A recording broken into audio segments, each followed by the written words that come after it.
When people talk about family, they often mean warmth, safety, someone to call when things go wrong. For most of my life, I told myself I had that. I lied. My name is Riley Carter. I was 17 when I found out I was adopted, though I didn't see it coming from a heartfelt sit-down or some old letter in a shoebox. No, I learned it from the man who married my mother. He spit the word adopted like it was dirt under his shoe. And the worst part? She didn't say a word to stop him. I grew up in the suburbs of Seattle in a house that looked like every other one on the block, neat yard, two-car garage, smile-on-command neighbors.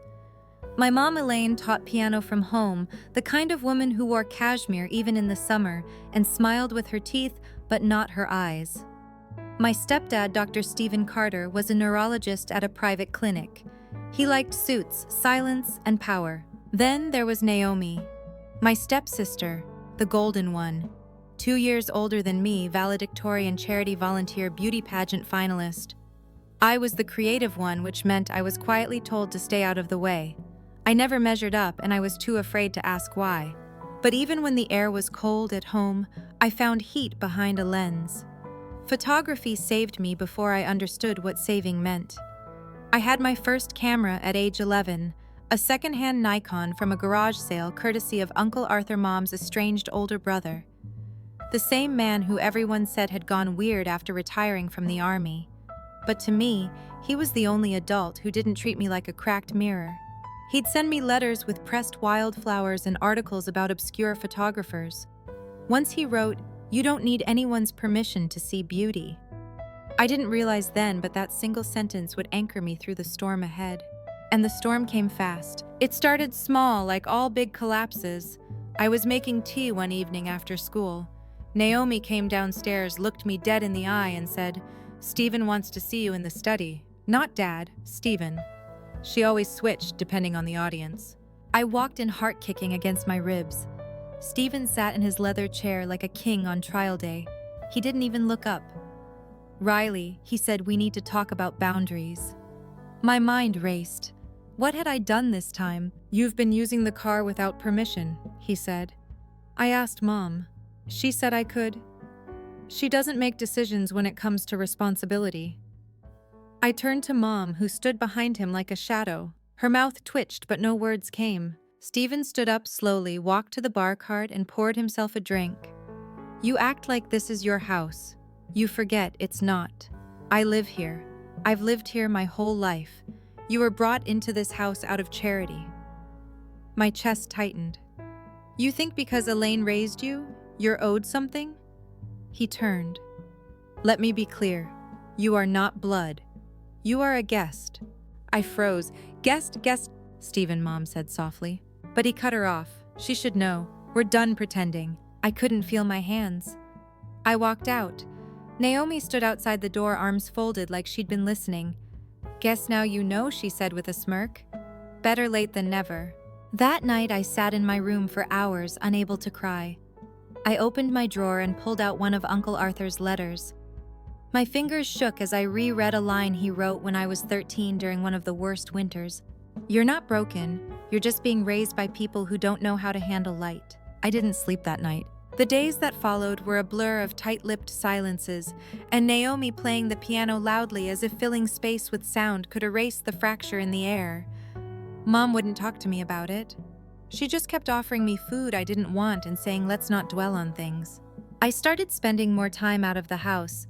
Anywhere felt safer. I took on more shifts at a local photo studio, helping set up weddings and editing images. It paid peanuts, but it gave me something better: distance. And then came the moment that changed everything. One Saturday, I was shooting a wedding at a vineyard just outside town. Early autumn light, golden hour, the bride glowing like honey. I was behind the lens, focused steady, when I noticed a familiar silhouette in the background. A tall man, hand brushing the back of a woman who definitely wasn't his wife. I zoomed in instinctively. My stomach dropped. It was Stephen, with one of Mom's closest friends. Their faces touched. He kissed her neck like it was rehearsed. I snapped 3 frames. Out of instinct, out of shock, out of something deeper, vindication maybe. I didn't know what to do. My heart pounded so loudly I couldn't hear the officiant's voice over the ceremony. That night, I sat with those images on my laptop, staring at betrayal frozen in high resolution. I thought I'd finally found my leverage. So I sent the photos to my mom, no caption, just raw proof. She didn't respond for a day, then another. On the third morning, she left a note on the fridge like nothing had happened. Made banana bread. You like the crusty edges. Mom. I broke inside, but not in the way they wanted. That was the day I decided to move out. I wasn't going to be the ghost haunting their curated life. I wanted my own air, my own story. I started looking for apartments, pooling every dollar I had from part-time jobs. One afternoon, while helping my boss organize storage at the photo studio, I got a call. A number I didn't know. Riley Carter, yes. This is law offices of Hendricks and Platt. I'm calling on behalf of Mr. Arthur Langston's estate. The world froze. Your uncle recently passed, the voice continued gently. He named you as the primary beneficiary in his will. My knees buckled. I had to sit on a crate of cables to breathe. Arthur was gone and he left me something. What did he leave me? I asked. There was a pause. Then a property in Oregon, a trust and a personal letter. He specifically requested you be notified privately and directly. And just like that, everything began to change. The envelope was thick cream-colored with my name written in bold cursive that looked like it belonged in another era. Riley Carter, not Riley Langston, like my birth certificate would later reveal. But that was a discovery for another day. It arrived 2 days after the call from the law firm, delivered by hand, sealed with an actual wax stamp. I held it like it was a heartbeat, warm, fragile, and carrying something I didn't feel ready to open. But of course I did. Inside was a letter, 3 pages written entirely in Uncle Arthur's tight, disciplined hand. Dear Riley, it began. If you're reading this, then I've already said goodbye in the only way I could, through words, not presence. I never told you what I needed to. Maybe I was a coward, or maybe I wanted you to discover the truth when you were strong enough to stand in it. That time is now. My eyes blurred. My hand gripped the page as if I were anchoring myself to something real. You are not a guest in their house. You are never less than. You are blood. Mine. Your mother is my sister, but you are mine in spirit, in will, in grit. That's why I chose you. That's why I leave everything to you. The letter went on to explain that the property in Oregon, an old cottage overlooking Tillamook Bay, was his refuge after retiring from military life. It held his studio archives and a vault of his photographs that had never seen the light of day. But then came the twist I never expected. I kept your mother's journals, Riley, from before you were born. She gave them to me for safekeeping years ago, then forgot she ever did. You'll find them in a locked drawer in my desk. They'll answer questions you've never dared ask. My breath caught. Journals of my mother. It was like he'd handed me the key to a locked room I'd lived next to my entire life. The next day, I boarded a Greyhound to Oregon. I couldn't afford flights, and something about the slow humming rhythm of the bus felt right. Like time was stretching just long enough for me to brace myself. The drive took 12 hours. I had earbuds in, but no music playing. Just static silence and the blur of trees outside. I kept thinking about Arthur's words, rolling them over in my mind like stones in a river. You are mine in spirit. It was the closest thing to family I'd ever felt. When I arrived, a man in a green flannel shirt was waiting by a red pickup, Tom from the law firm. He gave me a keyring, shook my hand with both of his, and said, "He spoke about you often, you know. Said you saw the world clearer than most." The cottage was everything Seattle wasn't: quiet, honest, soft around the edges. Moss grew along the roof and ivy curled around the windows like old secrets. Inside smelled of cedar and dust, like time had been preserved, not passed. I found the drawer. The key slid in with a small click. Inside were 3 leather-bound journals, worn at the edges. My mother's name was embossed in gold: Elaine Langston, not Carter. My hands trembled. I didn't open them right away. I couldn't. Instead, I wandered the house. Arthur's photos lined the walls. Portraits of weathered hands, distant deserts, women at protest marches, soldiers in shadows. He didn't take pictures of luxury. He captured survival. That night, I slept on the old couch by the fireplace, wrapped in a wool blanket that smelled faintly of tobacco and lavender. For the first time in years, I dreamed without fear. The next morning, I woke up to the sound of waves crashing beyond the window. I made coffee strong bitter and sat by the bay window with the first journal in my lap. I opened it. Page 1, February 12th. I'm 7 weeks pregnant and Stephen doesn't know. I stopped breathing. He thinks the fertility treatments worked, but I know better. The timing's wrong. It wasn't his child. The mug slipped slightly in my grip. Hot coffee spilled onto my thigh. I didn't feel it. I don't know what to do. I can't tell Arthur. He'll never forgive me. But the truth is, Riley belongs to someone else. Someone who doesn't even know she exists. The air felt sharp, the room blurred. I flipped through pages. The ink began to shake as her entries grew more frantic. I lied to Riley today. Again. She asked why her eyes looked different from Stephen's. I said she had my mother's eyes. I don't even know if that's true. I hate myself for this. I closed the journal, my chest heaving. I wasn't just not Stephen's. I wasn't supposed to be in his life at all. I had been a lie from the start. Later that afternoon, I called the law firm again and asked, "Was there a birth certificate in the documents?" Tom hesitated. "Yes, but Arthur said you should decide when you're ready to see it." I asked him to send it. That night I sat by the fireplace, the flames cracking like bones popping back into place. And that's when I heard the knock. 3 firm, deliberate knocks. I froze. No one knew I was here. I walked to the door slowly. No footsteps, no cars outside. I opened it. There on the welcome mat sat a small package wrapped in brown paper and twine. No return address. I brought it inside, hands shaking, pulse racing. Inside was a photo, an old one of my mother, and a man I had never seen before. They stood close, his hand on her stomach, both of them smiling like a secret had bound them forever. Tucked behind the photo was a note written in that same tight cursive I'd come to recognize. "He asked about you, but she said no." I dropped the photo, because I had seen that man before. In the background of one of Arthur's photos, labeled only as the lost soldier. The cottage felt colder after that night.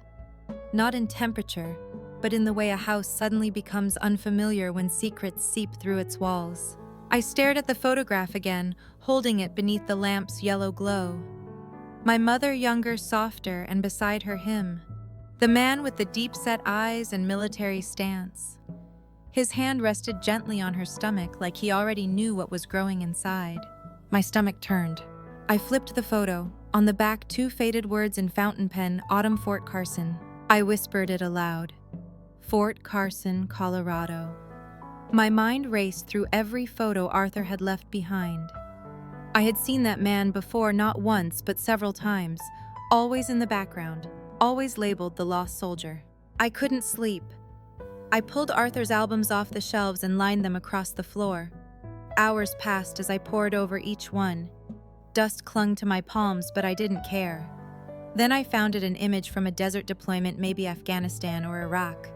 Soldiers in formation, one turning slightly toward the camera. There he was again. Same face, same solemn expression, same man, my real father. The questions roared like wildfire. Why hadn't he been in my life? Did he even know I existed? Why had my mom lied all these years? I sat cross-legged on the hardwood floor, holding the photo tight, like it could anchor me in this spinning world.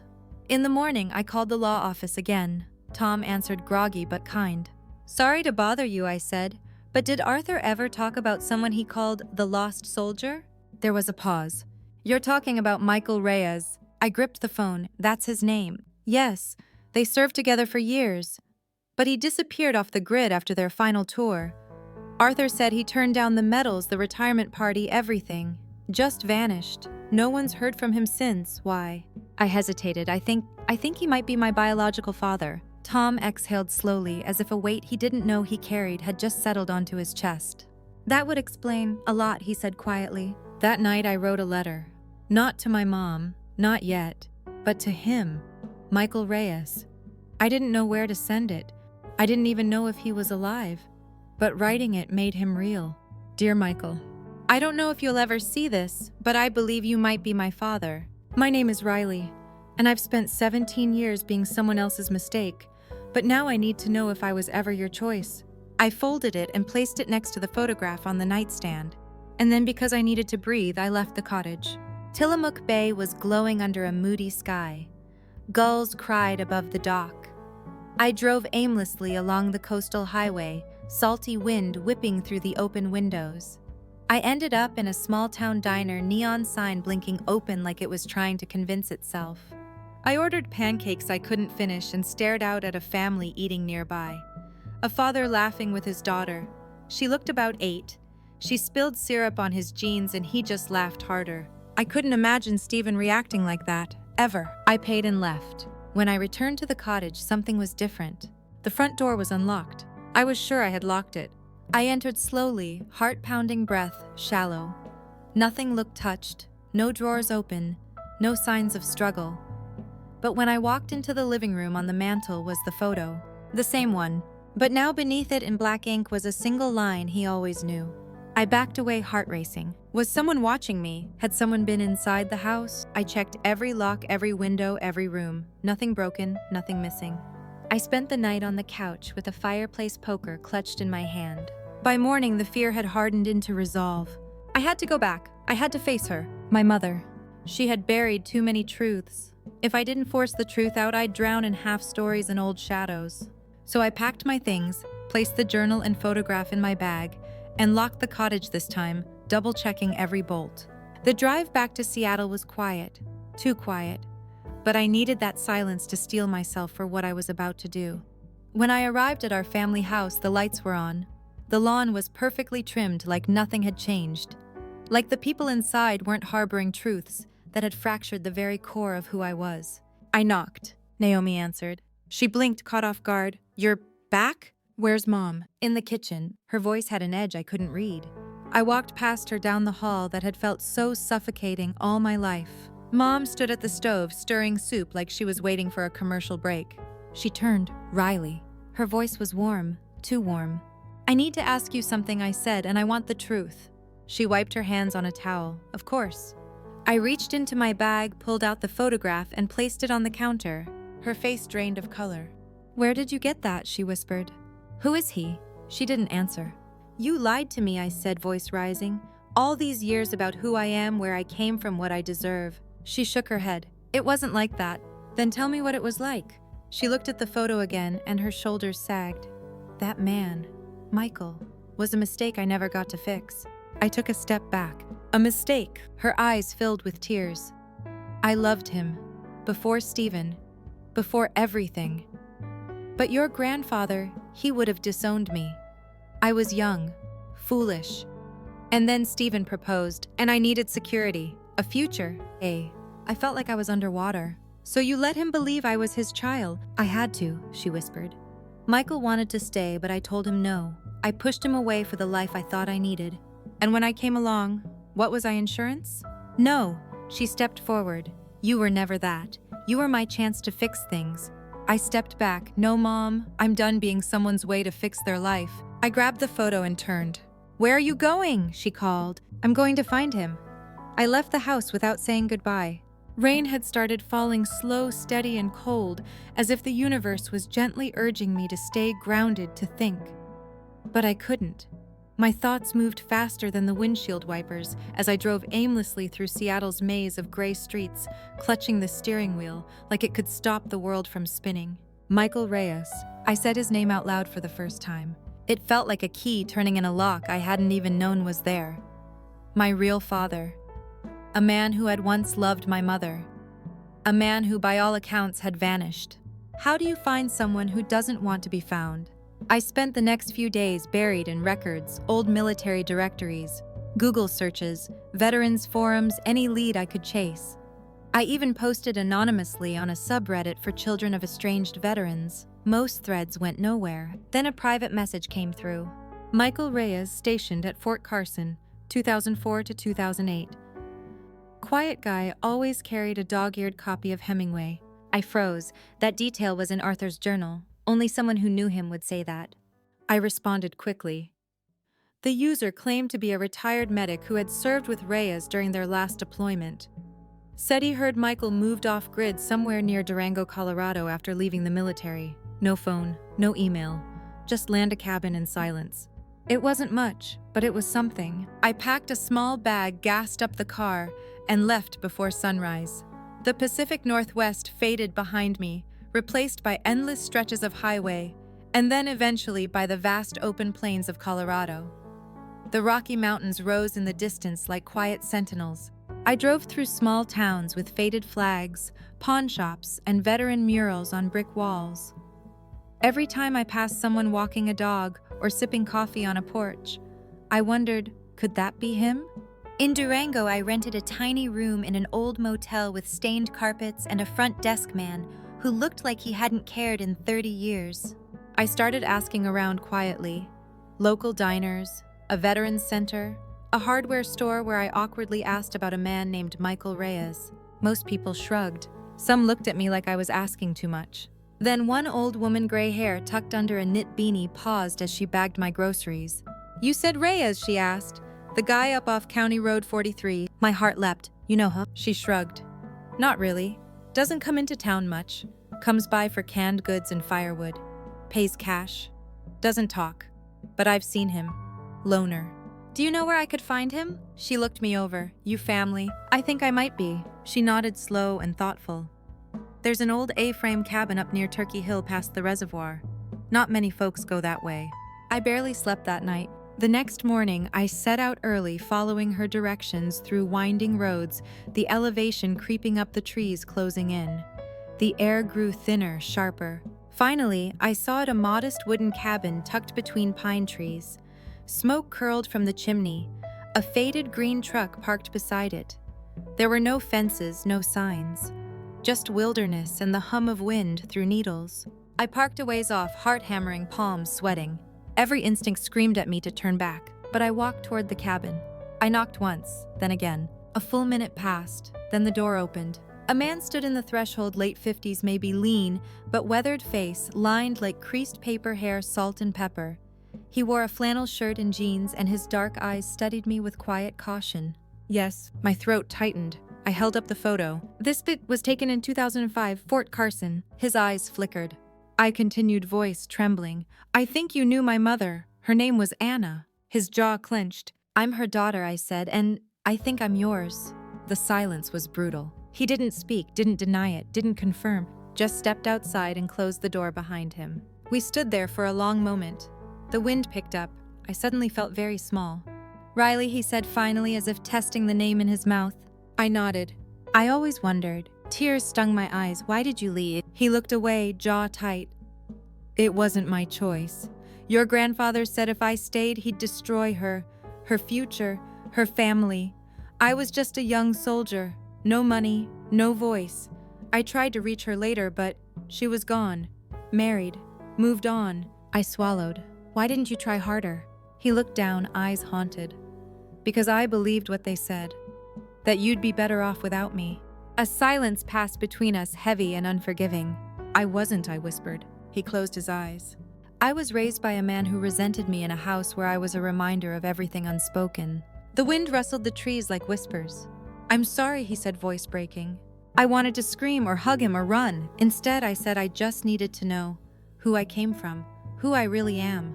He nodded, barely holding it together. "Do you want to come in?" he asked. I stepped forward. But just as we turned toward the cabin, tires crunched on gravel behind us. I turned. A dark SUV had pulled up near the base of the path. The door opened, and there she was, my mother, face pale, eyes burning. She had followed me.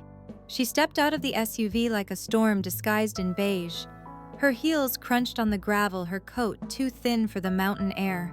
Her eyes locked on me with a fury that was almost too calm. That's when I knew this wasn't an emotional breakdown. This was a mission.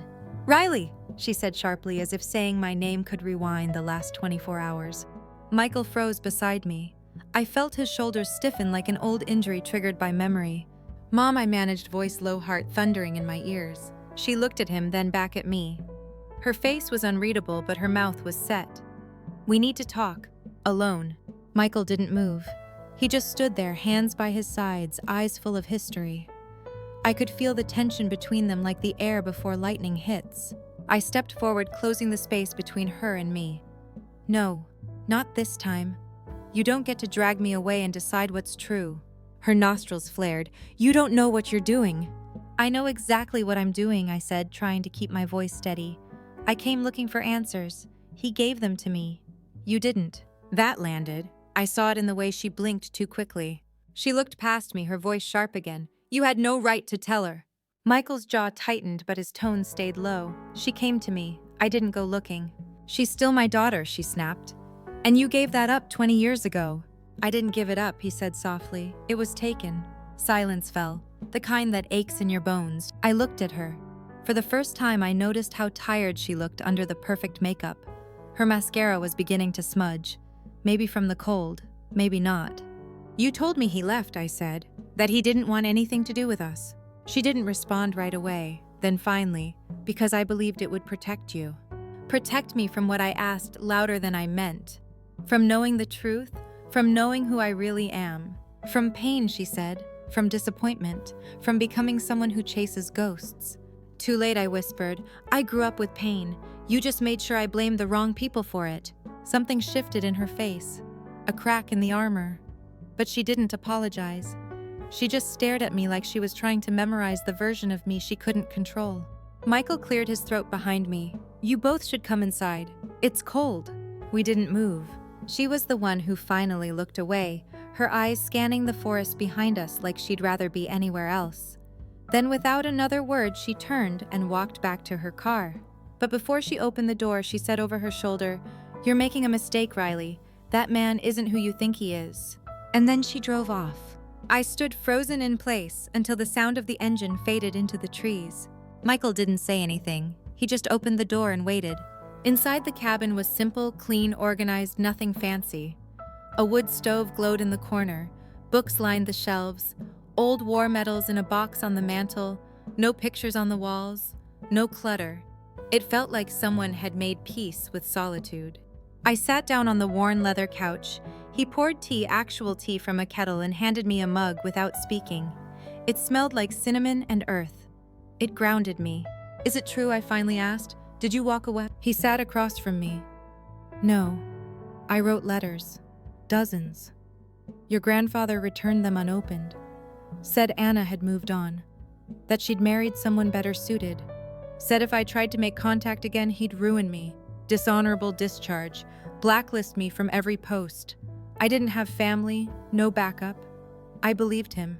My hands trembled around the mug. I should have tried harder, he added, voice raw, but I was scared, and then ashamed. We sat like that for a long time, two people holding griefs they never got to name. I don't know what I expected, I said finally. A big reveal. A movie moment. But this, it's just sad. He smiled faintly. Sadness means you cared. That's not nothing. I stared into the fire. What do I do now? That's up to you, he said. But if you want to get to know me, I'm not going anywhere. We talked a little more about books, music, his garden that wouldn't survive the frost. Normal things, unremarkable and exactly what I needed. As night fell, he offered me the guest room. I accepted. I wasn't ready to drive, not just yet. I lay in the quiet, listening to the creak of pine trees and the crackle of the stove. I should have felt peace. I should have felt closure. Instead, something gnawed at me. What did Mom mean he's not who you think he is? Was there something more? I got up and tiptoed back into the main room. Michael had gone to bed. The cabin was dim, but the fireplace cast flickering shadows. Curiosity pulled me to the old wooden chest near the bookshelf. Its latch wasn't locked, just a simple clasp. I hesitated, then opened it. Inside were photos, some of my mother, others of people I didn't recognize. But then I found it, a folded letter in my mother's handwriting. I opened it, and what I read turned my stomach. My mother hadn't just left Michael. She had taken money from him. A settlement, paid in exchange for silence. A deal struck with my grandfather. And Michael had agreed. The last line made my heart race. I'll stay away, Anna. But if she ever comes looking, tell her the truth. That I loved her before she was ever born. My hands shook. It wasn't that he walked away. It was that they both chose to leave me in the dark. And now I wasn't sure who I could trust at all. The fire had dimmed to embers, but the room still radiated warmth. It clashed cruelly with the cold sitting in my chest. That letter, those words in my mother's handwriting, ran loops in my brain like a broken reel. If she ever comes looking, tell her the truth. But he hadn't. Not until I showed up. I sat back on the couch, the letter limp in my hands like it had lost all weight except emotional gravity. My eyes stung, but no tears came. I wasn't sure what hurt more, that my mom had bought his silence or that he'd agreed to sell it. I heard a soft creak. I froze. Michael stood in the doorway, his flannel pajama shirt hanging loose, his eyes shadowed in the firelight. "You found it," he said simply. I didn't say anything. I didn't need to. He stepped closer, slow, cautious. "I kept it to remind myself that I owed you the truth if you ever came. But you didn't." I snapped the words catching on my tongue. "You waited for me to ask all the right questions first, like it was some kind of moral obstacle course." He lowered himself into the chair across from me. "I thought it would be easier for you," he said, "to let you build your own truth, your own version of the past." My laugh came out dry. "You thought lying by omission was protecting me." His shoulders sagged, but he didn't argue. Just rubbed his palms together like he was cold, even though the room was warm. "I regret it," he said, "every day." I believed him. That didn't fix anything. "So what was the deal?" I asked, holding up the letter like evidence in a courtroom. "Money to disappear and stay gone. What did that buy you?" "Silence, peace of mind." "It bought your mother control," he said, "and me guilt, and you, distance." I stared at him. "You took the money." He nodded. "I was broke, just discharged. No family, no job, no way to fight your grandfather in court. And Anna, your mother, she wasn't talking to me directly. It all went through him." He made it sound final. I exhaled long and shaky. "I didn't spend it," he added quickly. "I put it in a trust. In your name. I never touched it. Not 1 cent." My head snapped up. "What?" "It's yours," he said gently. "Always has been." I sat back stunned. "You gave up your rights as a father? And then set aside the payoff for me? It was the only way I could still be a part of your future, even if I wasn't allowed in your present." That landed hard. Suddenly my anger had nowhere to go. It dissolved into confusion, disappointment, maybe even grief. I didn't know what to do with a truth that messy, where no one was entirely good or fully bad. We sat in silence. The fire hissed softly behind us. Eventually I asked, "Why now? Why tell me anything at all?" He gave a faint, tired smile. "Because you're here, because you showed up, and I realized you deserved more than half-truths." I nodded slowly, but the knot in my chest didn't loosen. The next morning, I packed my things. I told Michael I needed time-space to think. He didn't argue, just hugged me like a father, trying not to make it worse. The drive back down the mountain felt heavier than the drive up. My thoughts kept bouncing between two people who'd shaped my life from the shadows. One gave me half a home, the other half a truth. And neither had ever asked what I needed. When I got back to my place, the messages were waiting. 4 missed calls from my mom, a voicemail from Jake, unusually polite. Even Tom had texted, just one word, "Oh." I ignored them all. Instead, I took a long shower, sat on the floor in my towel, and stared at the ceiling. For the first time in a long time, I wasn't sure what came next. That night, I dreamed about Aunt Margaret. I'd never known her well, but in the dream, she sat across from me at a diner, stirring her coffee slowly. "You still think this is about money?" she asked. I shook my head. "I don't know what to think anymore." She smiled. "It was never about the money, sweetheart. It was about who you become when no one's watching." I woke up with her words still echoing in my head. That day I went to the bank and checked the trust Michael mentioned. It was real. A 6-figure account in my name, untouched for over 2 decades. And tucked inside the safety deposit box, linked to it, a photo me as a baby in Michael's arms. He looked terrified and happy and proud. The truth had scars, but also tenderness. That night I did something risky, maybe reckless. I called my mother. She answered on the first ring, "Riley." "We need to talk," I said. "But this time I get to ask the questions." There was a pause, then a quiet "okay." I met her at the same coffee shop she'd tried to guilt-trip me in last year. Different season, same brittle smile. I sat down and pulled out the letter. Her eyes darkened instantly. "You kept it," she said. "You both did," I replied. "Secrets, lies, arrangements I was never supposed to find out about." She took a slow sip of her drink. "I was young and scared. And your grandfather. He made it sound like Michael would ruin everything." I shook my head. "You had a choice. You could have told me when I turned 18, when I left, when I asked. But you stayed silent. Why?" Her fingers tightened around her cup. "Because I wanted to keep you mine." That admission hit like ice water. "You think control equals love," I said quietly. "No," she whispered. "But sometimes they feel the same, and I didn't know the difference." I stood up. "I do, now." She didn't stop me, not this time. Back home, I stared at the 2 letters on my desk, Michael's trust documents and my mother's handwritten agreement. 2 versions of love, 2 ways to disappear from a child's life. I was finally ready to stop asking which one failed me more. I was ready to write my own story. But before I could start, my phone buzzed again. This time it wasn't family. It was a lawyer. He spoke calmly, formally.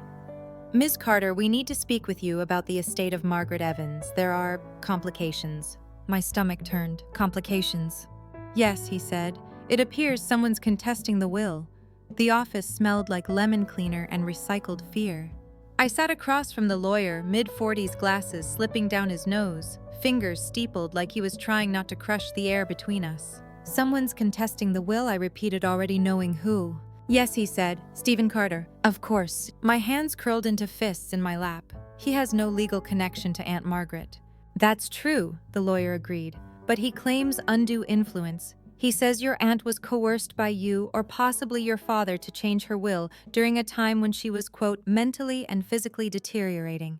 "She wasn't," I said quickly. "I was there. I took care of her." He nodded. "We have records to support that, but he's hired a very aggressive firm. This could get messy." I looked out the window. The Seattle skyline was blurred by rain skyscrapers vanishing into gray. "Let it get messy," I said. Over the next 3 weeks, I lived between 2 realities. One rooted in my own fragile healing, the other in court documents and affidavits and meetings with Tom, my aunt's former estate lawyer who agreed to help pro bono. Stephen's strategy was clear: discredit, distract, destroy. He painted me as manipulative, unstable, greedy, even tried to dig up my old therapist's notes. He said I'd wormed my way into Margaret's favor, isolating her from family in her final months. Family. He hadn't spoken to her in years. But logic doesn't always win in court. The judge allowed the case to proceed. And just like that, my future Margaret's cottage, the trust, even the manuscript she left me was on the line. But something else happened too. People started showing up. Michael flew in from Colorado. Not to testify, he wasn't involved, but just to sit in the gallery, hands folded, eyes steady. A quiet show of support. Even Naomi came. She didn't say much, just sat near the back, biting her nails. But when we locked eyes, she gave a tiny nod. It meant everything. And then came the wild card. A woman named Karen Lively, who had worked as Aunt Margaret's housekeeper for nearly 10 years, walked into court one afternoon with a wrinkled manila envelope and a truth bomb. "I wasn't going to speak," she said, voice shaking. "But Ms. Evans gave me this letter a month before she passed. Told me to mail it to her lawyer if anything felt off." She handed it to the judge. Inside was a handwritten statement from Margaret. Dated, signed, notarized. In it, she explained clearly in her own words why she changed her will. She cited my loyalty, my refusal to sell her home to developers, the way I stayed when others didn't. She wrote, "This is not a reward, it's a reckoning. Riley deserves to build something of her own with what I leave behind." The courtroom was dead silent. Even Stephen couldn't fake outrage. His jaw clenched so tight I thought it might snap. The judge asked if he'd like to withdraw his petition. He said nothing, but he didn't show up the next day. The case was dismissed 2 days later. My inheritance reinstated, my name cleared. It should have felt like the end of a battle, but endings are never clean. I drove to Margaret's cottage that night, alone. When I walked through the door, the scent of lavender and cedar still lingered. I stood in the living room where I'd once uncovered a past that shattered me. Now it felt like something new, an origin point, not a ruin. I poured a cup of tea and walked to the writing desk she'd once used. I opened the drawer, half expecting to find it empty. Instead, there was a flash drive taped under the wood, almost invisible unless you knew where to look. I peeled it off, heart thudding, plugged it into my laptop. It contained a single folder titled "For Riley, After." Inside, hundreds of pages of notes, a manuscript, letters, and a video file. My hands trembled as I clicked it open. Margaret appeared on screen, older, yes, but sharp as ever. A candle burned behind her, casting a soft glow on the lines of her face. "If you're watching this, then I'm gone." "But you're not," she began. "Which means it's your turn now." I leaned in.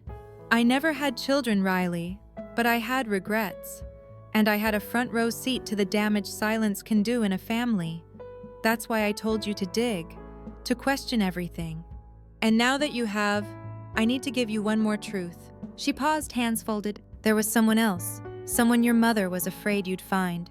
My breath caught. I didn't tell you before because I wasn't sure if you needed the burden. But I think you do now. She reached down and lifted a faded envelope into view. I paused the video, my hands were already moving. Back to the writing desk. I pulled open every drawer, checked under the lining, nothing. Then I remembered. The floorboard near the fireplace warped slightly just enough. I pried it open.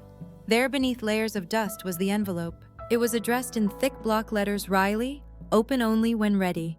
No stamp, no return address. Inside was a single page, and the name written at the bottom wasn't Michael Reyes.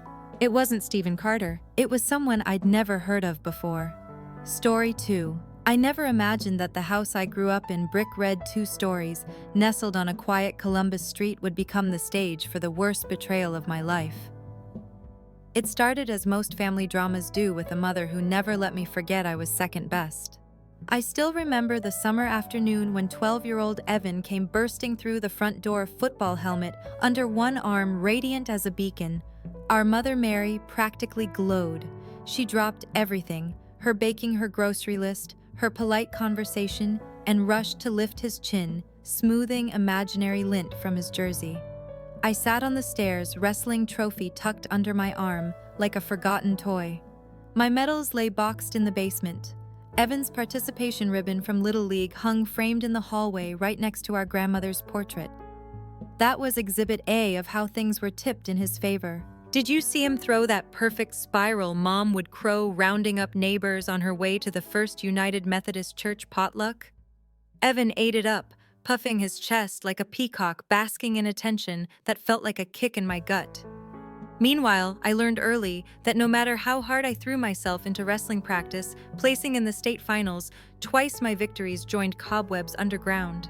By the time I graduated from Ohio State University in May 2015 with my Bachelor of Business Administration, I'd learned to keep my head down.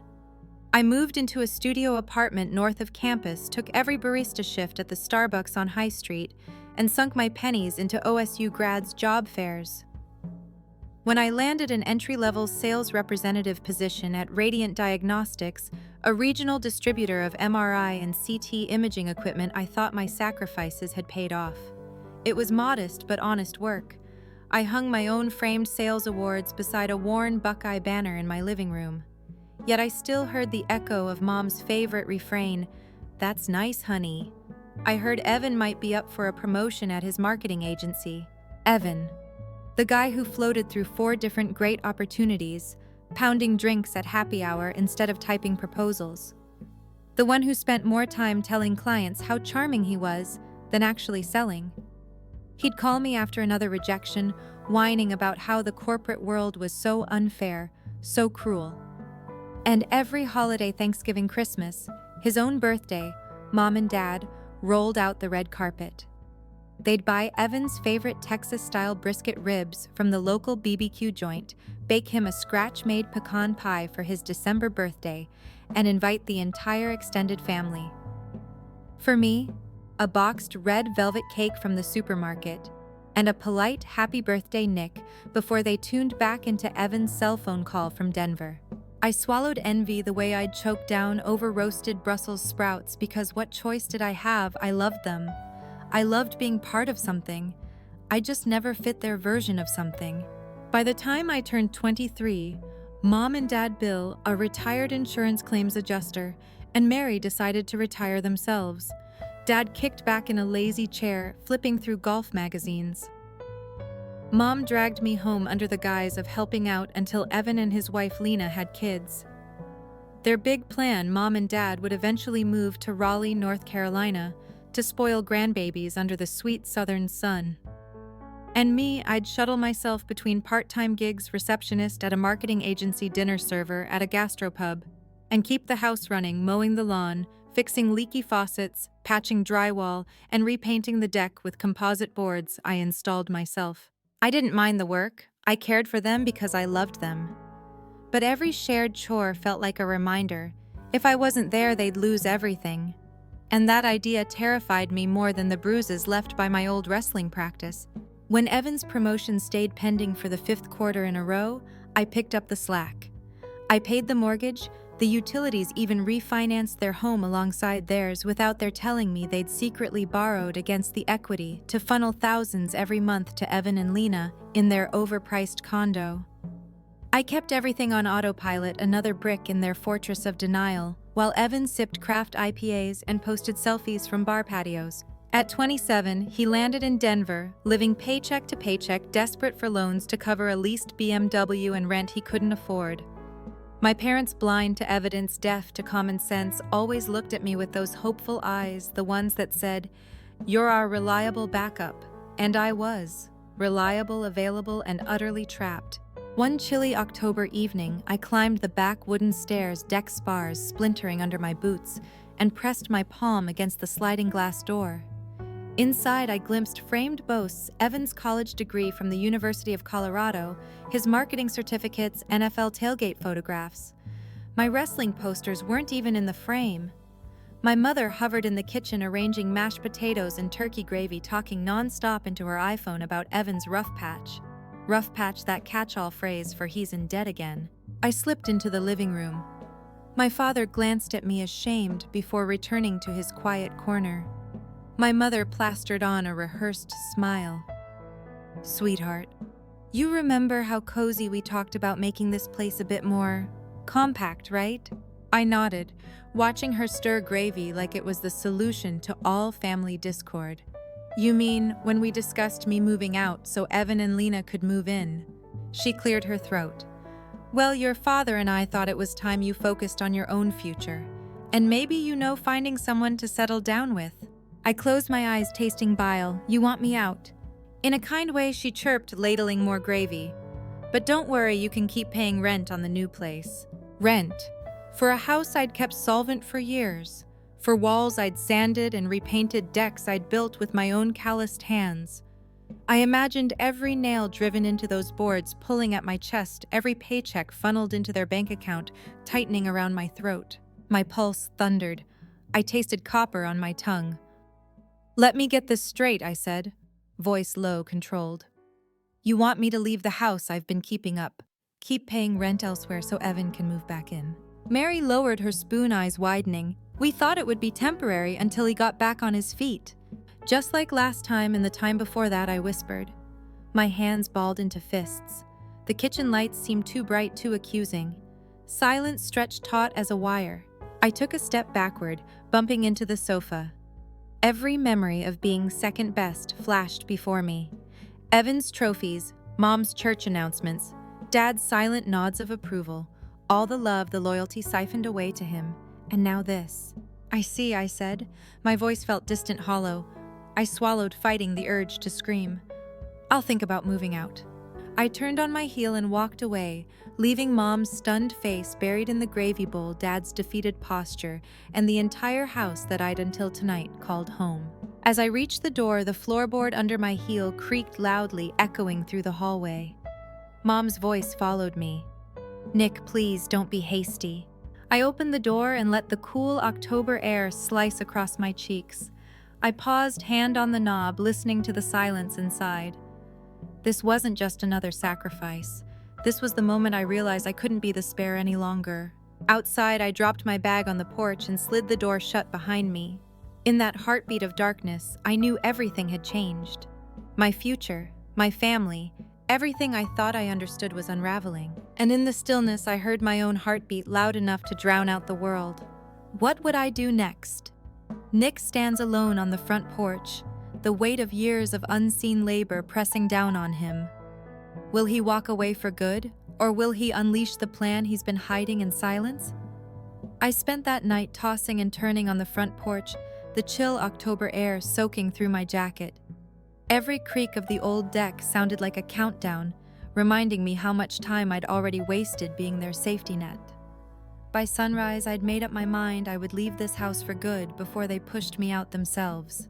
I packed my duffel quietly in the early hours, layering in gym gear, work clothes, and the few sentimental items I couldn't bear to leave behind: my grandfather's Leatherman multi-tool, the state finals wrestling singlet I'd nearly thrown away after college graduation, but never did, and the framed photo of my parents' wedding, the one I couldn't bring myself to hang back on their walls. I shoved everything else, old textbooks, extra t-shirts, the stack of unpaid bills I'd been hiding in my desk, into a rented locker unit. No matter how heavy the lock felt, it was lighter than the weight in my chest. By mid-morning, I had signed a lease on a 2-bedroom apartment in the Clintonville neighborhood, not far from my office, but far enough from their expectations. The place had a little balcony where I could grill steaks on a compact propane grill, and a second bedroom just waiting for my weight bench and dumbbell rack. It was mine. I drove my Honda Accord back to the house one last time with the back seat folded down and every box strapped inside, shaking off memories like pebbles in my shoes. Mom and Dad were still asleep when I slipped in through the garage. I paused for a moment, running my hand along the dusty tool bench I'd spent weekends refinishing hammers, sockets, drills, all arranged just so. My heart flipped at the thought of leaving it behind, but I'd rented a U-Haul for the weekend. Better a cramped trailer than a lifetime in their shadow. I moved like a ghost through the rooms, slipping trophies off the shelves, crating picture frames, folding linens. Every photograph felt like a betrayal, a younger me cheering at a wrestling match, a college graduation snapshot where Dad stood proudly beside me, arms around my shoulders. I loaded Dad's old golf clubs too. I couldn't leave behind the idea of the man who used to cheer for me even if he'd lost the courage to say it in front of Mom. By noon, the garage door rattled in protest as I drove the U-Haul out. My parents still hadn't noticed. I left the front door unlocked and placed a single envelope on the foyer table, no notes, no guilt trip, just a folder labeled keys plus rent with the balance of what I owed in rent plus a copy of the signed lease. I wanted to be as clear and businesslike as they'd always been when dealing with Evan. Out on the street, I paused. The house looked smaller somehow, its red brick facade dulled by my realization that home was never a place they always meant Evan's place. I turned the key in my ignition, and for the first time in years, I didn't look back. My new apartment was deceptively small. 2 rooms, a kitchenette, and a bathroom so tight the shower head brushed the glass with every step. But it was mine. I spent the afternoon assembling my weight bench in the second bedroom, the metallic clank of bolts echoing like a victory march. I unboxed my protein powder and lined up chicken breasts in Ziploc bags. No more motherly scoldings about my obsession with meal prep. That evening, I cooked a lone steak on the little balcony grill, just salt, pepper, and olive oil. The flames flickered against the darkness, a tiny rebellion against every holiday dinner I'd spent in their kitchen slicing turkey for the hero child. I sat back in a folding chair, knife and fork in hand, and tasted freedom. The next week was surreal. I left the door unlocked for weeks. No guilt trips, no "how was your day?" texts. I walked into Radiant Diagnostics' Columbus office with my head held high, fielding client calls without the usual tremor of fear that my parents' emergencies would crash down on me. I started staying late networking with colleagues at local happy hours, but this time for myself.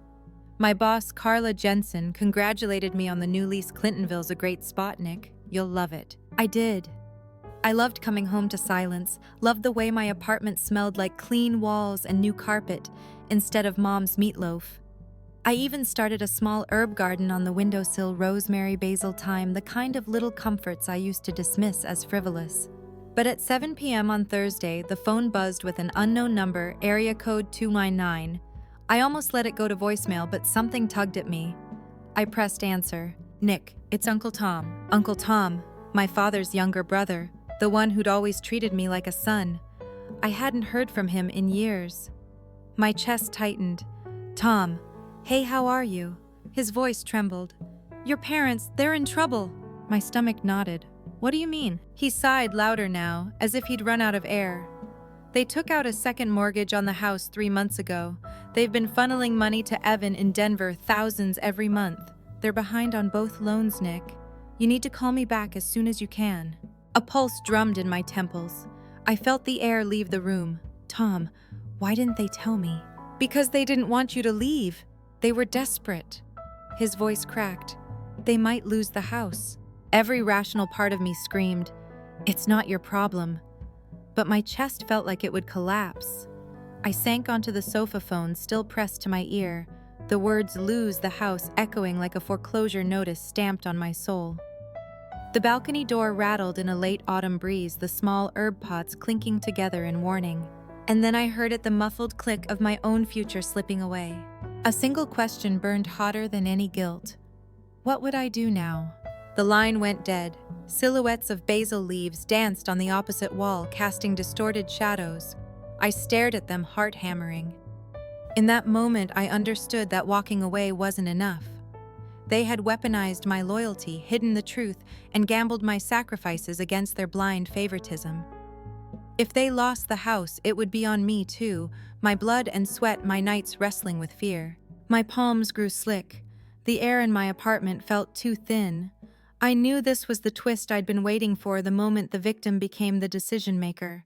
But what choice did I have? I could let them fail, or I could step back in, but on my terms. I sank back onto the couch, closing my eyes. Across the hall, the weight bench waited. It was time to flex the one muscle that had kept me moving forward, resolve. As the sun set behind the Columbus skyline, I dialed Tom's number again, knowing that once I opened this door, I could never go back to being their backup plan. I sit on the edge of my couch, phone pressed to my ear, as it rings through to Uncle Tom's voicemail again. My heart pounds like a jackhammer in my chest. The Columbus skyline outside my window turns dusky orange, and each passing car's headlights blur like wary eyes watching me decide my next move. Finally, Tom picks up. His voice is gravelly. "Nick, I'm so sorry to bother you, but this is urgent. The bank is threatening foreclosure within 2 weeks. Your parents, Mom and Dad, they're in over their heads. And Evan, he's been nowhere to be found." I close my eyes, imagining my father's stooped shoulders and my mother's tear-streaked face at the title company's empty chairs. All the late nights I spent building composite decking, reinstalling hickory floors, patching drywall, every ounce of energy I poured into that house now hangs in the balance. My phone trembles in my hand. "Tom, what options do we have?" I ask, forcing my voice to steady. "There's one route," he says. "You can refinance and transfer the deed into your name. Legally, you're entitled. Your name's on the original mortgage documents as co-owner. But if you do nothing, the bank takes it and sells it, and your parents lose their home." My gut clenches. The word entitled stings. Am I entitled? Or am I just the only one who did the work I swallow? "I'll need time to sort the logistics. Can you meet me tomorrow at the law office downtown? I want to walk through everything, papers, bank statements, all of it." "Absolutely," Tom replies. "I'll bring the originals. Brace yourself, though. Your parents might fight this." I hang up and let the silence wash over me. The apartment feels smaller now, the herb pots drooping at the window. I pull on my old leather jacket, one my dad gave me for graduation, and slip out into the night, needing fresh air to clear the fog in my head. The next morning, I park 2 blocks from Newman and Halliday law offices and walk in under an overcast sky. The reception area's polished tile reflects my weary reflection. Tom is already there, flipping through a manila folder thick with documents, mortgage statements, bank ledgers, and a red-stamped notice of default. He looks up and relief flickers across his face. Over the next hour, we review every line: the second mortgage taken out 6 months ago, monthly withdrawals to an account I recognize as Evan's. Hundreds of thousands of dollars funneled away without my knowledge. My jaw tightens when I see my signature small, neat, on the original deed as co-owner. Legally, I can force the foreclosure sale in my favor, paying off the senior lien, then evicting my parents and brother if they refuse to pay rent. Or I can propose a restructure. I refinance under my name roll, both mortgages into a single loan. At a better rate, my credit is solid, and offer them residency at market rate rent. The math works: their Social Security, my salary, and any rent from Evan could cover the payment. But it means taking full control. "This puts you in the driver's seat," Tom says quietly, tapping the refinance projection. "You can choose your terms." I close my eyes, picturing my mother's frantic Thanksgiving, cooking my father's quiet pride when I nailed that state final, and Evan's smug grin whenever the spotlight swung back to him. The memories surge like a tidal wave. My throat tightens. I want to give them one last chance, I say. I'll propose the refinance with conditions: they stay as long as Evan pays rent. If he refuses, he's out. and Mom and Dad have to sign off willingly. Tom nods. Fair. It gives them their home back, but on your terms. I stand and extend my hand. Let's do it. That afternoon, I arrange a meeting at Columbus Title and Escrow Co. I send separate invitations, one to my parents, one to Evan, and one to Lena. Each gets the same time slot, 4 p.m. sharp, no exceptions. My email is businesslike. Subject: title meeting, 4 p.m. tomorrow. Please arrive on time with valid ID. We will discuss refinancing and occupancy terms. No room for excuses, no room for tantrums. The next day I arrive early in a navy suit, my closest approximation of authority. I clutch a notebook filled with talking points, refinance rates, rent schedules, eviction clauses. I feel the weight of responsibility settle over my shoulders like a tailored coat. Mom enters first, her hair neatly pulled back, eyes rimmed red. Dad follows, shoulders stooped, glasses sliding down his nose as he scans the room. They settle across from me, sitting awkwardly on the sheen of the new leather chairs. I offer a small nod. No smile. Too much water under the bridge. Evan strides in last fancy watch gleaming cologne, two strong shoulders back, like a conquering hero. Lena trails behind, looking worried, clutching a small purse. She offers me a shaky half smile. I nod back. The title agent, Mrs. Harper, arrives with a stack of papers. She explains the refinance option and hands out copies of the proposed loan terms. My parents' hands tremble as they flip through pages. Evan leans back, crossing his arms. I take a breath and launch into my plan. Mom, Dad, I love you. I can save this house from foreclosure by refinancing under my name, but it's not fair for me to carry your burdens alone. I'm offering to refinance both mortgages into a single loan at a 4% fixed rate over 30 years. In return, you and Lena can continue living here, but Evan must pay $1,200 in monthly rent, the same rate I've been paying since I moved out. Evan's jaw tightens. He glances at Lena, then at Mom, as if searching for allies. Mom's face crumples, hope, guilt, fear, all in one frame. Dad fiddles with his wedding ring, unable to meet my eyes. I continue, voice firm. If Evan doesn't agree, he can't stay. Lena, you're welcome to stay, but only if you pay rent. This is fair market value for Clintonville. Silence stretches. The air conditioner hums like an anxious bystander. Mrs. Harper watches, clipboard in hand. I feel like an auctioneer offering life or death bids. Evan finally stands, voice sharp. You can't just swoop in and take everything. This house isn't yours to pirate. My stomach flips. I hold my ground. Legally, my name's on the deed. You've been absent for nearly a decade, Evan. I've been the one here keeping the roof over our parents' heads. You gambled away your chance. His face reddens. You're jealous, always trying to one-up me. He paces, knocking over a wastebasket. Crumpled paper skitters across the floor like scared rodents. Mom gasps and reaches for his arm. Evan freezes, glaring at Mom. I see the flicker of doubt cross her eyes. Lena steps forward, voice low. He hasn't paid a dime. We can't keep doing this. She meets my eye and I nod in thanks. Evan storms out, slamming the door so hard the plates on the wall tremble. I glance at Dad, his head bows, shoulders shaking. Mom blinks back, tears clutching her purse as if it's all the security she has left. I exhale slowly. You have until the end of this month to decide, I say softly. Sign these papers or we proceed with the refinance and eviction proceedings begin for non-payers. Mrs. Harper gathers the signed sheets from me, clicking her pen shut. The next steps are clear. I have the legal authority, the financial plan, and the moral high ground. But as I pack my notebook, I feel a tremor of doubt pushing my own family toward eviction. Even a broke entitled brother. What if I've crossed a line I can't come back from? Later that night, I return to my apartment. The herb pots seem to nod in the dim lamplight, their leaves whispering reassurance. I take down my grandfather's Leatherman from the shelf and turn it over in my hand.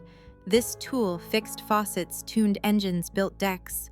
It's a symbol of self-reliance and now a reminder that you must sometimes dismantle the old to build something new. I lean back on my couch, staring at the framed Buckeye banner on the wall. Underneath a blank space awaits the next chapter of my life. The phone buzzes again, Mom's number. I hesitate, thumb hovering over the green button.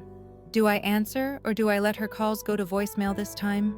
My finger trembles. I set the phone down without picking it up. I know I have to face them again, one more conversation before everything is final.